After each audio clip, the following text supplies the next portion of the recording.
Welcome to You Belong in the C-Suite podcast. You are ambitious in life and in your career, but something is missing. You want to bring more of your passion to what you do. Because let's be honest, you pour a ton into your work, and it needs to mean more. I'm your host, Laura Eigel. I'm a mom, wife, PhD, coach, advocate, introvert, and indoor rowing fanatic. I'm passionate about living a life that's in line with my values. We'll give you the actionable tips and tools you need to lead with your values, make a difference, and have career success. The world needs more diversity and authenticity in the top jobs at organizations. Your leadership belongs there. You belong in the C-Suite.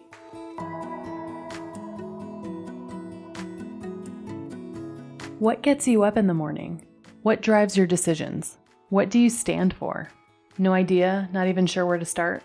I use my values to guide my life and career. It's the basis of how I've built boundaries for myself and stuck to them. Are you ready to dig into what matters to you? Go to thecatchgroup.com to download your free values worksheet. That's thecatchgroup.com to download your free values worksheet to get to your core values and take action on what matters most.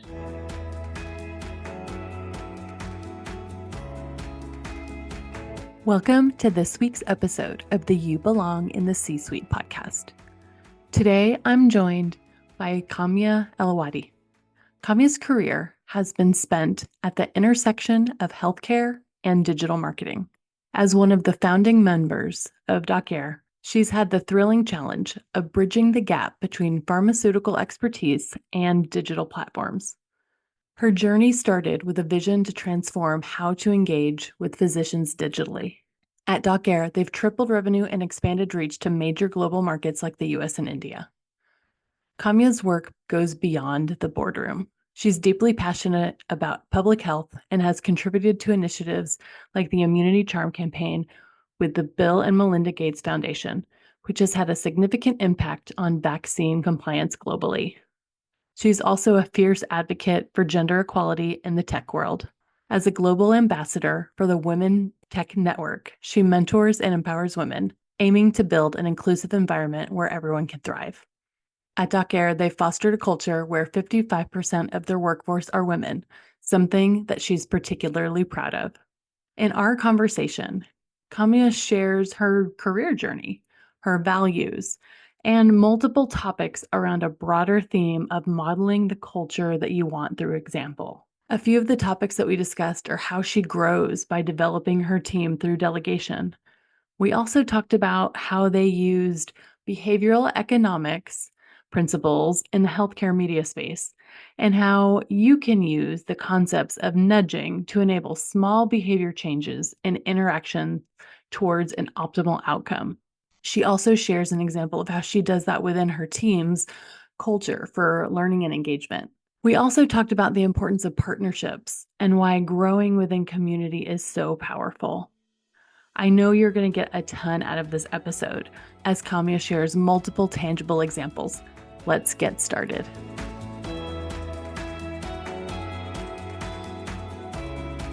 Well, welcome to the You Belong in the C-Suite podcast. Thank you so much for joining us today. Thank you so much for having me here today. Well, I cannot wait to get to know you, and I'm just excited to share this space and to get into we have lots of really cool topics that we are prepared to talk about. But before we get into that stuff, let's learn more about you. I'd love to learn more about just your life, but career history. Take me on the journey. Go start wherever you want to start. Perfect. I'll start with my name first. I'm Kamya Elawadhi. I work here as capacity of Chief Client Officer. I'm one of the founding member for Doceree. We had a really amazing start of our organization. When we started off, it was probably week 1 of pandemic. And launching a company on week 1 of pandemic sounds daunting. Yes, it was daunting back then. But now, as we think about it and look back the time we had, I think it was the perfect time for us to, come up with a solution which helped pharma brands to do and continue the business and operations as they were operating before pandemic. So what our product does is that It helped pharma marketers to buy and reach out to physicians in more collaborative manner, allow them to have meaningful interactions with using the data, using certain identifiers, capabilities that help have more productive conversations with patient. Back then, when we started, we were just team of two. We were hopping between different countries every 3 weeks. Built starting off small, it obviously put a lot of pressure on yourself, your family life, everything that you're doing. And I was young mother. I had like a 4-year-old kid who I would leave for 3 weeks and then hop to work, travel all the time. So it was a lot on the child, but at the same time, I had a really supporting family, allowed me to, manage my work and life balance. We continue building out team members one after the other. We identify the great team members who helped us establish our product further and customize it to each market. I was leading India before, and then I moved to US and started setting up our office, our operations here. Now we are approximately 200 people globally, 3 offices in United States. We are approximately 60 people and growing at pretty much a very fast pace. That is a very fast pace in just what, 4 years? 4 years. Oh my goodness. So what has that been like for your own kind of career growth and development? That feels like a very big learning curve.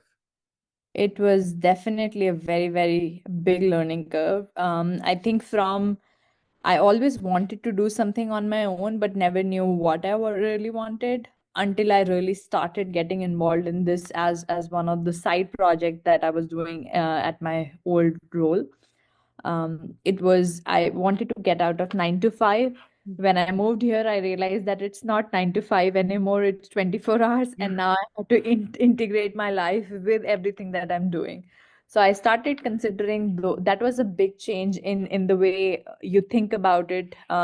Everybody wants to do so much on their own, but unless and until you start creating a balance between your personal and professional life and stop dividing your life in this is work hour versus this is off work hours, I think that was the biggest mindset shift that happened. It allowed me to think and utilize and be productive at the time when my brain was ready to think about work. It gave me freedom to balance out my life, like when my child needs it, I am there. So it gave me a lot of things. Apart from that, I think it also allowed me to start working with different type of people. I always loved traveling. I love meeting people. I'm trained as a mass communication and journalist as by profession, but I never got an opportunity to work with such dynamic people across different portfolios, different work environment. That just gave me a sense of understanding and making sure that I understand cultural differences. I understand how different market operate. So I think from that perspective, it was magical experience, truly magical. Like 4 years, there is not even a single day when I've not learned a new thing, either from somebody I'm talking to or by reading about so many different things. And I had our founder and our he's my longtime mentor, almost more than a decade now. He told me almost 10 years back, if you want to be ahead of curve, always spend like 30 minutes in reading. And I utilize that teaching throughout, and I do that as practice till now.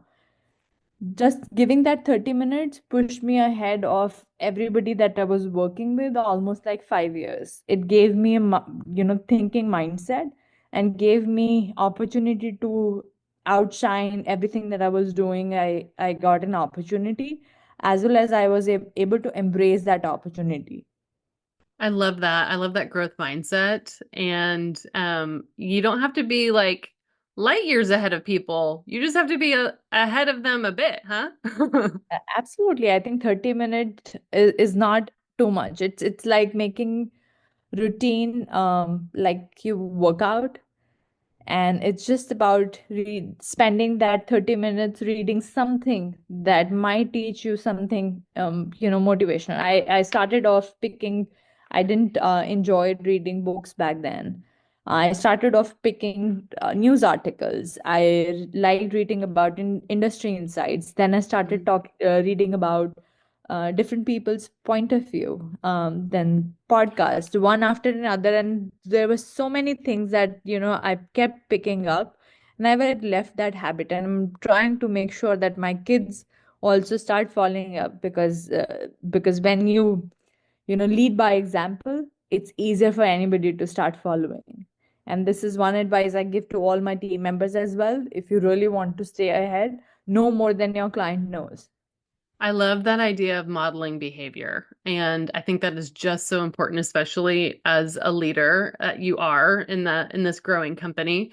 You, through some of your answers, I am guessing about a couple of the things that seem important to you, but I'd love to hear if this is right at all. And then for you to just tell me, but it sounds like almost this idea of some freedom, some autonomy, some adventure, growth mindset, continuous improvement or continuous learning. Like those all sound like important things to you based on how you've described just yourself and just the last couple of minutes that we've been talking. But tell me more. Is am I close, or what are some of your core values, and how do you think that has you've been able to accomplish that in your in the building of the company? Absolutely. I think you're very, very close. I think communication and adaptability is one thing that I feel is one of the core value that I follow. Wherever, there is good communication, there's less chances of failure, because there's always strength in everybody. You just need to identify that strength area within the team, within the individuals, within myself, and that can only come out. You're not thinking it passively. That can only come out in an engaging conversation, interactive way, so that you pick up those things that are good for you, that are strength areas for you, and you harness from there. You harness from that strength area and try to further find out things that complements your strength areas, that just help you go a long way. I love that. So how do you use you described a couple of things that you do with as a modeling some of those values, like like making sure that others see you continually learning, having them do it too. What other things do you model that are part of your core values or close to your leadership style? Can you describe that to us? Sure, I think being rational, being resilient, being at the moment, ensuring you're give wherever you are, even if you're, things I always tell my team members, even if you are spending, you don't have to spend like 9 to 5 with at work. Even if you're spending your, 3 hours, make sure you're making those 3 hours productive, that you're making it extremely productive. You're not distracted. As long as you can stay focused with everything that you need to do in that small time, I'm okay. Like I try to give them freedom. I try to give them, empower them to make those decisions. I'm a strong believer of, if you make delegation as part of your working style, and Mm. if you're delegating enough, and if you're empowering them enough to make decisions, you're not training your team, but you're building out leaders.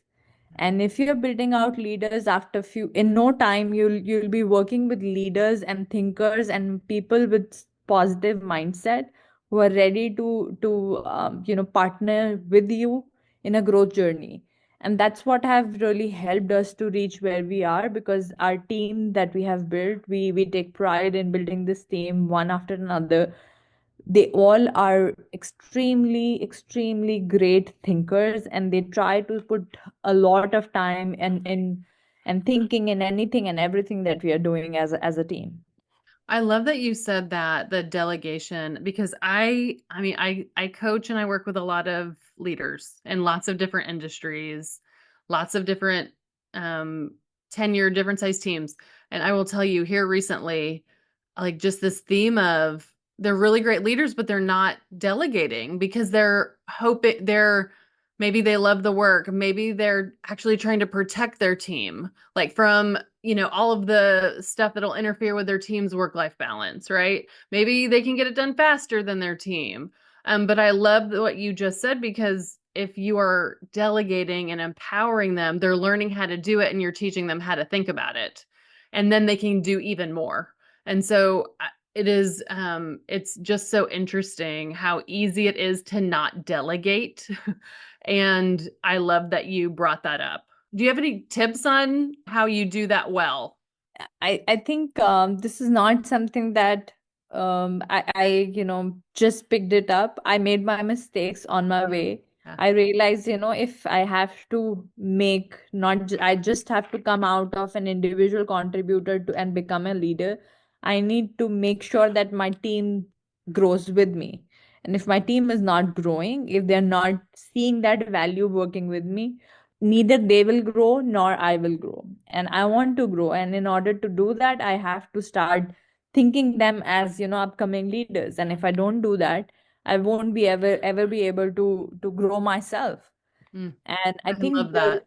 the So good. smaller things I do is probably how I came out of that mindset of being an individual contributor to a leader. I think there's a lot of anxiety when you give somebody something and you want certain way to do those things. And I won't say that I was perfect when I started off as leader, but I always used to give it to somebody and make sure I have like one version I am doing it myself and keeping it ready just in case. Uh-huh. Always had like a plan B, that the version that I worked on. But I was fortunate enough that I never had to use the plan B. It was just my safeguard, so I feel comfortable. It was more of my insecurity that I was working on, that I don't want to waste on time and still be able to give them and empower them to do it. But I think I gradually realized that you have to start trusting it, trusting the process. And now I'm at a stage where my teams are comfortable. They know, I would not question them on doing something which may or may not be right. I always try to stand by my team, and I always ensure that whatever decision they have taken or whatever call they're making, they have justified. I mean, they're a rational team. They have Mhm. justifiable reasoning behind everything that you're doing. And when you have reasoning behind anything that you're using to decide, there's always logic. Like, and that logic is coming from thinking mindset. It's like a vicious circle. You have to start somewhere. You'll fall for some time, but then you will start walking, crawling, walking, running, and you have to Mhm. gradually reach to the running stage to grow. That's right. I love how you said you can't grow if you're not growing your team too. I think it's just so simply said, but so, so true. And I love how you described kind of your journey in that as well. I always used to talk about how I wanted my bosses to be most free people all the time, that they should not be called by my clients that I'm managing. They should become redundant in that perspective, so that they have time to think about what more we can do. And I always want to be that person myself now, Mm. because as long as my team is doing everything that they need to do, I have more time to think about and utilize my time, productive windows that I had during the days, to think about things. How can we excel in something else? That's right. Because if you're not delegating, you don't have the time to do any of that. Exactly. Yeah. Well, tell me more about how you are innovating and building within the company. We had talked a bit before about things that are energizing you right now and different topics. So I'd love to hear more. Like what are you loving, and how are you using it within the company? Wait, I think there's this one a newer concept that we have recently launched. It's called nudges, and what it does, it's basically a broad topic, a very big, powerful theory by Dr. Cass Sunstein, and we are working with him to build it further and how this can be implemented towards healthcare industry that we are part of. Nudges is basically a behavior economics theory which allow you to utilize gentle pushes in bringing, efficient outcomes or powerful outcomes.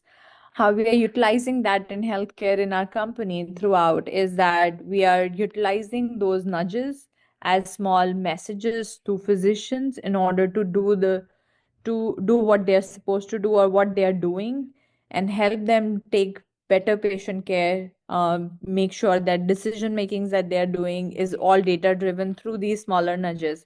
And I think there's so much power in this concept of nudges. Every time we talk to people, it's like it's eureka. Like we were celebrating our annual day. It's an annual ritual where we entire organization come together and spend entire day learning things together. And there we launched this concept of nudges. We kept smaller items everywhere, something like football throughout our conference room where we were sitting. And every time people saw that football, they were either kicking it, playing between each other, passing it on.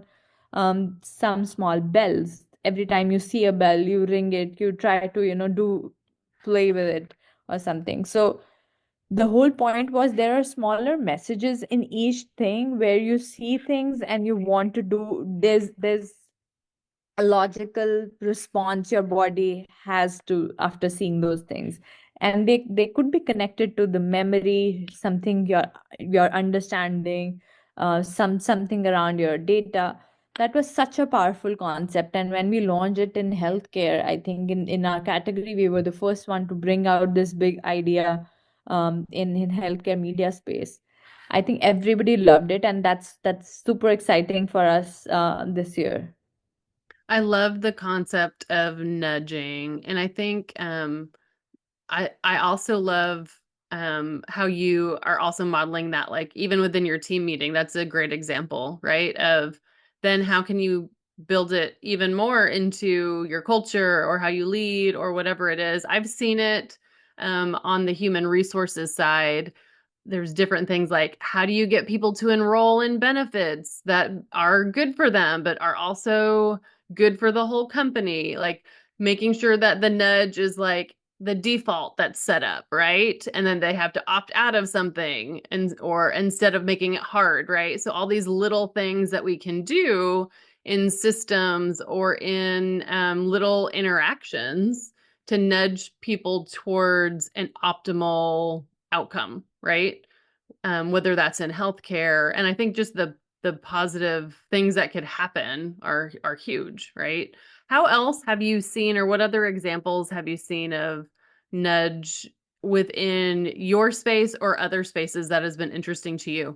Within our space, we have seen physicians using nudges as a wonderful concept to identify certain patient types, send out reminder messages, send out, the way you're talking about how benefits are good for employee and company. Similar to that, how a physician can allow a patient saving program, Mm. help them stay on the drug, stay on the therapy longer.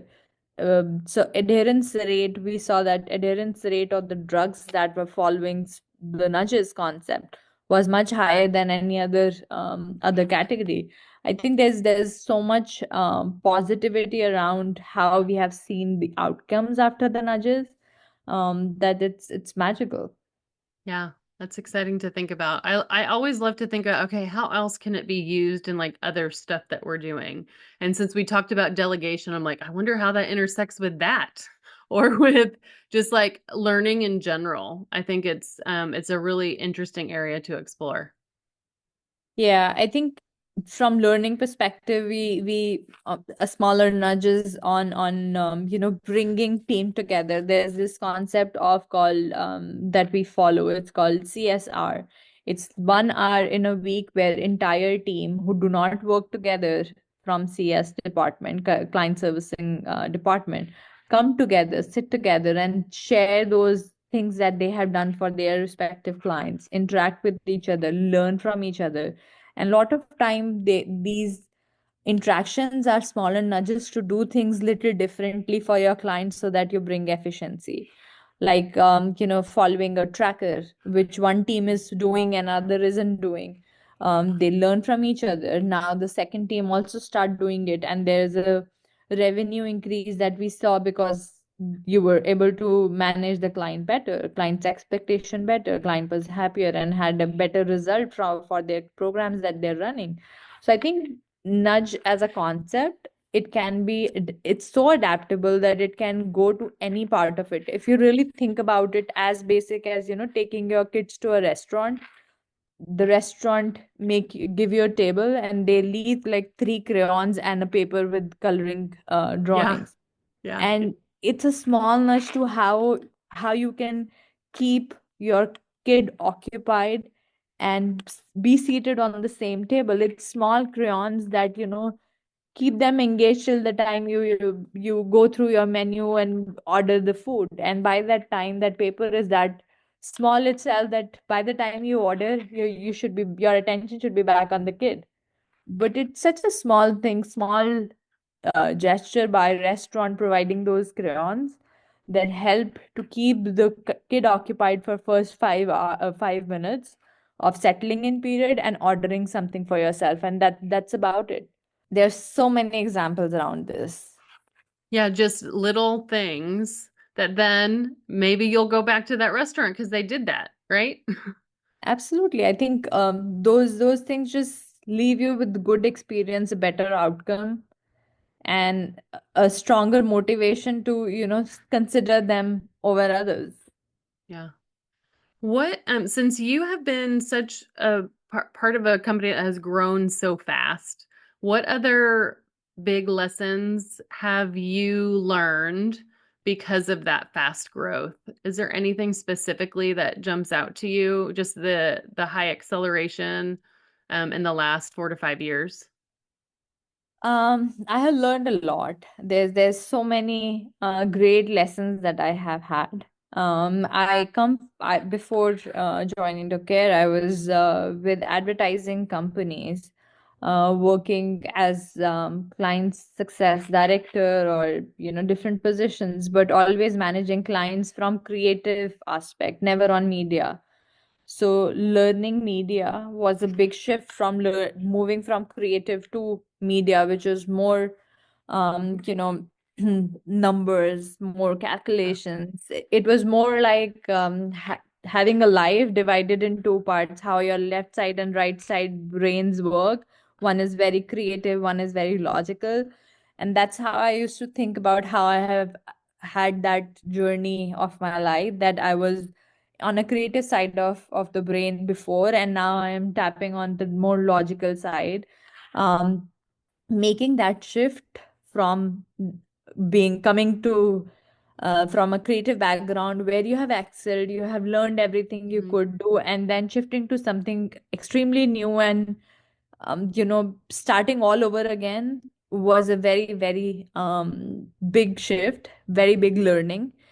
And learning it along with people who already are part of that side of the business, making sure that they know how much I understand and how little I would be able to contribute for them, with them. I think that was the biggest strength. Today we have like such senior people working alongside, but at the same time, now we are at a level where we have learned from each other a lot. Mm. We respect each other's boundaries. We respect and understand what they do best versus what I do best. So I think that discovering the learner side of you and going back to ground zero again to learn over all over again and learn to at a pace where you have to run the company, make sure you're meeting clients expectation and learning everything new daily was a big challenge. But it was more like having a first seat of a roller coaster that you're building together while it's already on the ride, Mhm. which was again a good and exciting part of my career. Yeah, I love that. How important are partnerships to you within what you do? Are you often collaborating with other vendors, other organizations, or is partnership something that is important just within your organization, or is it a bit of both? I think I love this question. Mm. The one of the reason why I love this question because we recently moved to this office. We had another office earlier, and at my back wall, I had a poster which called out "Partnership is power." Oh, okay. And now you're asking me this question. I think we are the firm believer of partnership. We feel that, as I said, that every person, every company has their strength, and the category we are in is at such a nascent stage. There is so much capacity to grow that category itself, business wise, that you will be everybody will be able to partner with each other to ensure that you're living off or doing things which are of your strength. So I feel that partnership is a wonderful way of growing and growing as community as a whole. Yeah. I love the power of partnership. It's just so much more fun to be in a space of like learning in abundance than like competition. And even if you're very similar, you can learn something, help each other in some kind of way. Usually than fearing competition, right? Especially like you said, in the industry that you're in, because there's so much growing for everybody to do. Absolutely. And I think I firmly believe that, women are great when they're together individually, but when they come together on a larger group setting, I think shining out there is the bigger part of it. And through partnerships, through supporting each other, you can really leverage each other's strength. You can really, learn together as a group. That is something that we have been able to do really well at Docare, that all girls, all female leaders come together and explore things that they can do better together, which is a great, not to discount that we have a great males as well working with us, but at the same time I think it's all about um, mentoring and finding the right match, finding somebody who you can learn from, or you can share your experiences to, Mhm. share some insights and knowledge with. I think that's beautiful. Yeah, and I think you've more than just hinted at even mentorship partnerships too with you and the your co-founder within women in your company. It feels like that's maybe part of your culture now in your company. Yeah, big time. I think we have this buddy program going Mm. on where any new person who joins in has somebody to accompany throughout, like first 30, 60, 90 days. It could be from same department, different department, but it just becomes like an easier thing when someone new comes in and join the company. And there's so many wonderful things that people explore, learn, and are doing. Like we had this person who joined in 1 week before Halloween, and we were doing this fusion event of Diwali and Halloween together. And she was the first one to brainstorm, suggest ideas, do all the coordination, was so excited to do everything together. I think that is a very strong sentiment when you join a company and you start enjoying and you feel positive in first 60, 30, 60, 90 days. That's a sentiment that stays long way. I had another employee who joined 2 years back. The day she joined was Mother's Day, and we were celebrating Mother's Day. It was first day for her, but we made sure, we had like small token of gift for her because she's a mother too. And she was almost in tears talking about how she was hiding throughout her last jobs, that she's a mother and she has to have like a personal responsibility to pick up and drop kids. And she would always lie to her bosses and mentors about that she has to do something for her child, go Right. to school or all of that. She was almost in tears. That's such a strong sentiment to share on your day one, and Yeah. bond that a team can build when you're working in this kind of environment. I think that's an unbreakable bond, and that's what we cherish here a lot with everybody. People who stay, like, growth is not for everybody. It is a mindset not everybody is built for, but if you're built for it and you cherish it and you want that, I think we are in a stage where everybody who comes from that mindset, growth, a growth mindset, I think they stick, they enjoy, and they flourish. Hmm. I love that you've given so many kind of tangible examples of, creating that culture of people being valued and celebrating who they are and giving them the freedom to be that in their work. I think it's such a powerful example of, like we said before, kind of modeling some of those values that you've already shared with us. Yeah. Well, what are you excited about? What's coming up and what are you most excited about? A lot is coming up. I Yeah. think there's so much we are doing as an organization, as team, the way we are growing, the way we want our team to grow, from work perspective. I think that's something we will see in 2025. Few things that I would be actively doing. I always built out, like, on 31st evening, it's my to do thing, which I try to, evaluate month on month what I learned and what I did not, like, three things positive, three things bad each month, and then come up with the list of what did I do this year, what did I achieve. And I think one of the biggest thing that I could achieve this year is to have, like, a strong team, Mm, which was challenged before, having because we were in a growing phase, we didn't had, like, enough headcounts and everything. I think that was one of the big area of my focus this year, and I was able to achieve it, and I'm glad that I was able to achieve it, because now I will be able to focus a lot more on revenue growth and all of that. That is one big thing. I am looking forward for a lot of travel, lot of work and personal travel, nice. which it was after 5 years of my time with different organization. I took, like, first break after 5 years. Mm, I didn't want it to stop in between by choice. And after 5 years, when I took that break, oh, it felt amazing. And I was like, oh my God, why didn't I take it for such a long time? So I'm yeah. definitely going to do that. And I think one thing that I learned from that is that, your team looks up to everything that you do. And Yes, they do. if you keep running and you do not take, breaks in between, you're setting up a bad example. And Yeah. I think that leading by example, I talk about a lot on a lot of different stuff. I think this is one thing that I will make sure that I'm doing, so that my team is doing similar and projecting positivity from that. And I think I'll continue doing that a lot.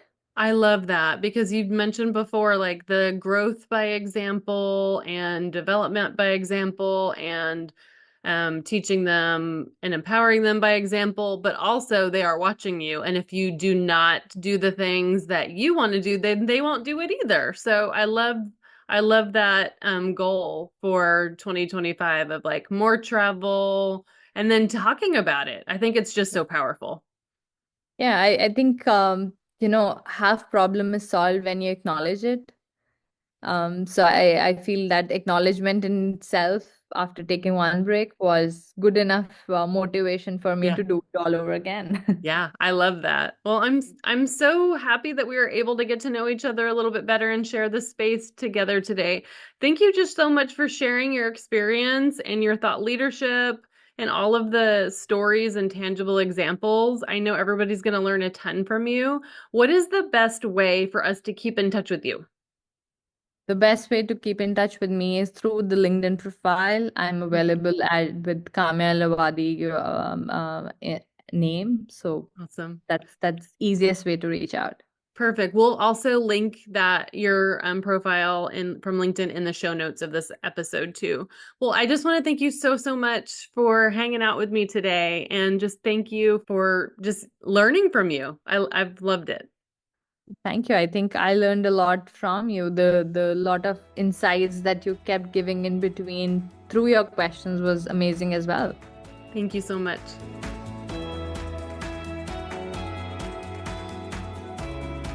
There were so many great takeaways from that discussion, from utilizing delegation as a lever for growth for yourself and for your team, how small steps and nudging can make a big difference in business and within your team, and the power of partnerships and community. As we wrap up this discussion, I want you to think about your biggest takeaway for you today. What was your favorite part of the discussion? I'd love for you to reflect on that for your own leadership development and through the lens of your team as well. How can you utilize delegation to ensure that you and your team keep learning? What is something that you could delegate that could also be beneficial for a team member to learn? I also loved when Kamya shared that she hadn't been modeling taking as much time off as she would like, and she set a goal to do more of that this year. So, like Kamya, I'd like you to be reflective on what you are modeling for your team, for yourself. What can you celebrate? What are you doing really well? And what can you recalibrate? What behaviors are you modeling that are things to celebrate and talk about transparently? And what are some of the things that you may need to recalibrate going forward to live your own values and model that for your team? Thank you for listening, and a huge thank you to Kamya for sharing her insights and experiences. Remember, your leadership belongs here. You belong in the C-suite.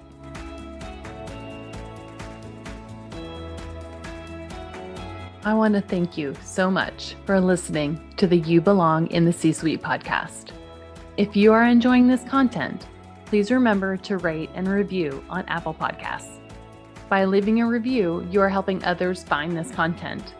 We will be featuring 5-star reviews on air in upcoming episodes.